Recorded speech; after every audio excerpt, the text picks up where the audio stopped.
Sou Yo Sensor, superando obstáculos diários. O presidente Trump atacou a economia da Coreia do Sul. Ele enviou uma carta dizendo que a partir de 1º de agosto vai impor uma tarifa de 25% sobre todos os produtos sul-coreanos.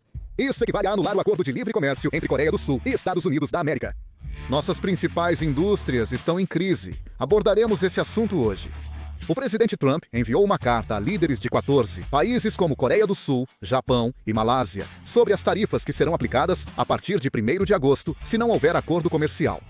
As tarifas variam de 25% a 40% conforme o país, e alguns tiveram ajustes nas taxas em relação ao anunciado pelo presidente Lee Jae-myung em 2 de abril. A Coreia do Sul recebeu uma tarifa de 25%, conforme anunciado em 2 de abril, e o Japão teve um aumento de 1%, passando de 24% para 25%. E os outros países foram Myanmar, Laos, Cazaquistão, Malásia, África do Sul, Tunísia, Bósnia, Herzegovina, Indonésia, Bangladesh, Sérvia, Camboja e Tailândia. A Casa Branca não explicou o motivo do ajuste tarifário para alguns países.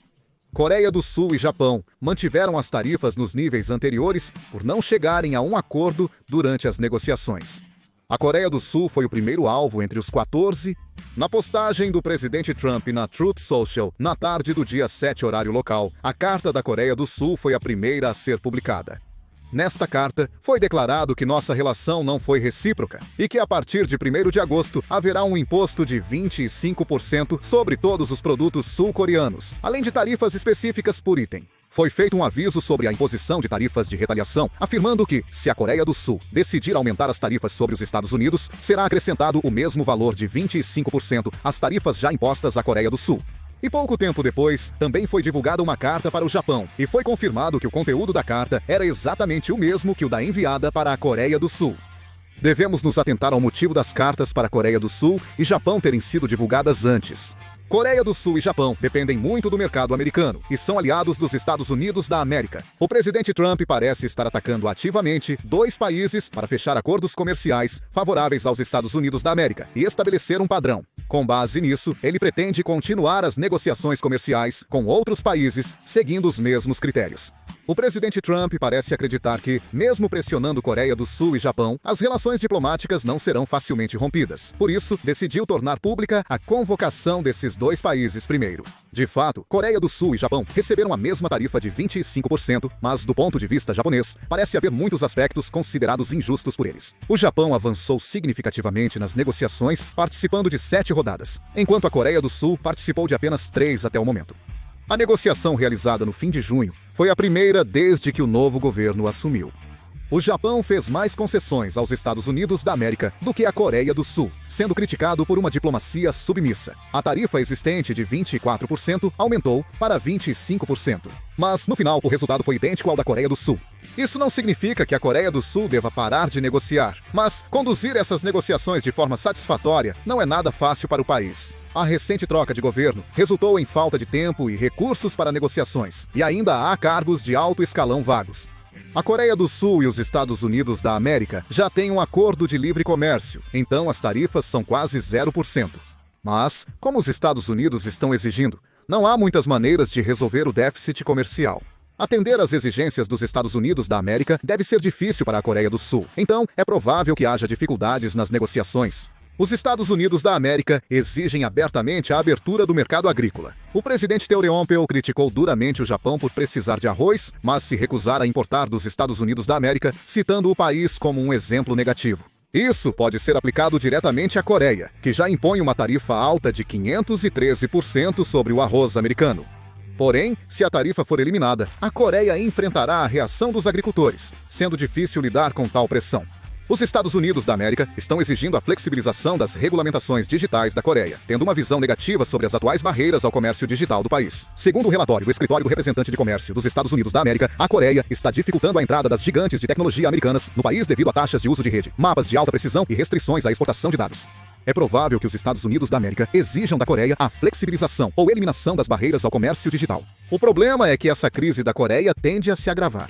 O Departamento de Comércio dos Estados Unidos da América está revisando a possibilidade de impor novas tarifas sobre semicondutores, madeira, cobre e minerais essenciais, e é provável que sejam implementadas. A Coreia já sofre tarifas de 50% sobre aço e alumínio e 25% em automóveis, com possibilidade de novas tarifas serem adicionadas. Para a Coreia, essa deve ser uma situação bastante amarga. Se a situação persistir, a economia coreana também sofrerá grandes perdas. O interessante é que Trump não notificou sobre tarifas os países que de fato enfrentaram ou sugeriram retaliação mais severa. Um exemplo típico é a União Europeia. Os Estados Unidos e a União Europeia têm enfrentado atritos comerciais, colidindo em questões como tarifas mútuas e problemas de comércio. Mesmo assim, a União Europeia ficou de fora desta rodada de notificações de tarifas altas. Por quê? A União Europeia afirmou que responderia diretamente às tarifas impostas pelos Estados Unidos da América. Já alertou que, se os Estados Unidos da América impuserem tarifas, eles também responderão com tarifas de retaliação. No passado, já impuseram tarifas retaliatórias sobre produtos simbólicos dos Estados Unidos da América. Isso indica que a União Europeia possui armas que podem prejudicar a indústria e os consumidores dos Estados Unidos da América e sabe empregá-las. O presidente Trump reconheceu a postura ameaçadora da União Europeia, mas a viu como um parceiro negociável na prática. Trump e a presidente da Comissão Europeia, Ursula von der Leyen, anunciaram que quase chegaram a um acordo após uma ligação direta. A União Europeia aceitou uma tarifa básica de 10%, mas negocia isenção para setores-chave de sua indústria, como aeronaves, bebidas alcoólicas e peças automotivas. Desde o início das negociações com os Estados Unidos da América, a União Europeia adotou uma estratégia de manter suas linhas vermelhas inegociáveis e ceder o mínimo possível, resultando na isenção de tarifas por parte do governo Trump. Por outro lado, Coreia do Sul e Japão, considerando a aliança, o peso diplomático e a dependência das exportações para os Estados Unidos da América, adotaram uma postura conciliadora nas negociações. Coreia do Sul e Japão atenderam às demandas dos Estados Unidos da América para solucionar o déficit comercial, negociando e investindo significativamente em fábricas em solo americano, demonstrando boa vontade. Contudo, ambos foram notificados sobre a imposição mútua de tarifas de 25%. O ponto principal é que o presidente Trump vê países diplomaticamente tranquilos como alvos fáceis de atacar. Na verdade, a porta-voz da Casa Branca, Caroline Harris, disse o seguinte: questionada sobre a escolha da Coreia e do Japão, ela afirmou que foi uma decisão do presidente, seguindo seus próprios critérios. Assim, a percepção pessoal e o cálculo político do presidente Trump são mais relevantes que uma lógica comercial específica ou números. Analisando a União Europeia, podemos compreender as medidas necessárias. Enfrentar os Estados Unidos da América ativamente pode evitar tarifas, mas uma postura passiva torna você um alvo principal. A pressão do governo Trump também é, em parte, um show político para passar uma mensagem clara. A União Europeia compreendeu as regras do jogo e agiu adequadamente, enquanto Coreia e Japão buscaram soluções limitadas ao senso comum e à diplomacia, resultando em maior pressão. Em suma, é preciso adotar uma estratégia de resposta firme em relação aos interesses essenciais do país, como fez a União Europeia.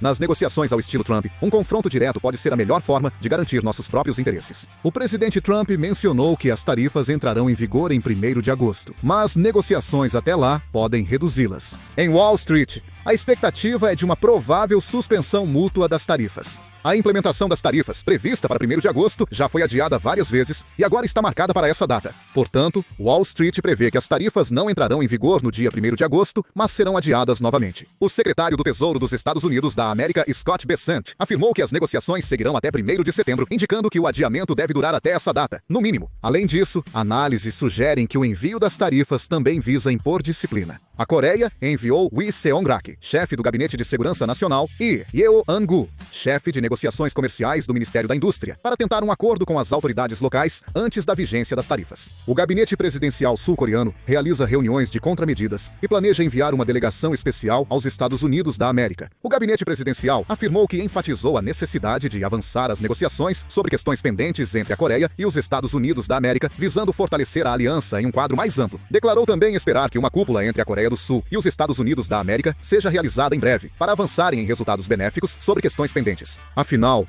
o que leva o presidente Trump a agir dessa maneira? Inclusive com um aliado.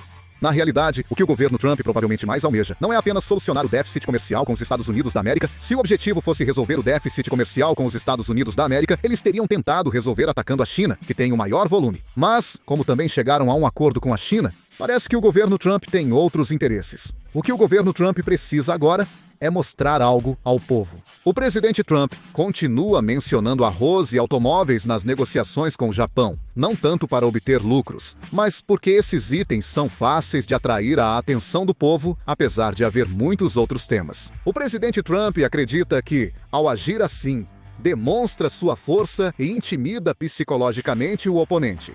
Isso leva diretamente ao aumento da popularidade do presidente Trump, sendo uma carta muito boa para ele. Assim, produtos como carros ou eletrônicos, que são fáceis de explicar e entender para os americanos, são mais prováveis de se tornarem alvos do presidente Trump. Por outro lado, taxas de uso de rede ou barreiras ao comércio digital são difíceis de explicar para o público. Então, nesses pontos, a Coreia pode negociar mais favoravelmente. Parece claro que a situação atual está se desenvolvendo de uma forma muito negativa. O ideal seria um acordo vantajoso para nós. Mas se for difícil, espero que as negociações prossigam para minimizar as perdas. O que vocês acham sobre a proposta tarifária do presidente Trump? Deixem suas opiniões nos comentários. Por hoje é só. Vou encerrar o vídeo. Muito obrigado.